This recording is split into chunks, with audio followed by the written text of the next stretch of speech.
سر agenda ایک تو ہمارا جو سارے خان صاحب کے کیسز ہیں اس کا ایجنڈا ہے.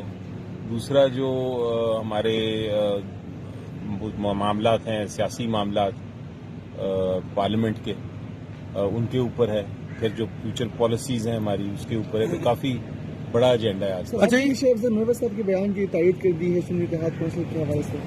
اس سے وجوہات کیا ہے اس کے سر وہ تو دیکھیں ایک ایشو بنا ہوا ہے ہمارا اور انشاءاللہ ہم اس کو ٹیکل کریں گے. عدالت نے فیصلہ فائنل کرنا ہے. فی الحال تو پوزیشن یہ ہے کہ ہماری ریزرو سیٹس ہائی کورٹ اور الیکشن کمیشن کے جو فیصلے ہیں ان کی وجہ سے ہمیں نہیں ملی. سینٹ کے الیکشن آ رہے ہیں اور اگر وہ اس وقت تک کچھ نہ ہو سکا تو پھر سینٹ کے الیکشن پہ بھی اثر انداز ہوں گے.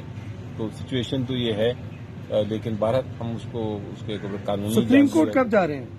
سپریم کورٹ انشاءاللہ ہم جا رہے ہیں سر جس وقت فیصلہ آتا ہے تحریری فیصلہ جو پشاور ہائی کورٹ کا ہے اس کا انتظار. تو کیا ایسے ہی امید ہے آپ کا سپریم کورٹ میں انصاف مل سکتا ہے یا وہی فیصلہ برقرار رہ سکتا ہے؟ دیکھیں جب لٹیگیشن کی بات ہے تو کچھ بھی ہو سکتا ہے لیکن ایک بات تو یقینی ہے نا کہ اگر ہمیں نہیں ملتے یہ سیٹیں تو دوسروں کو بھی نہیں مل سکتی.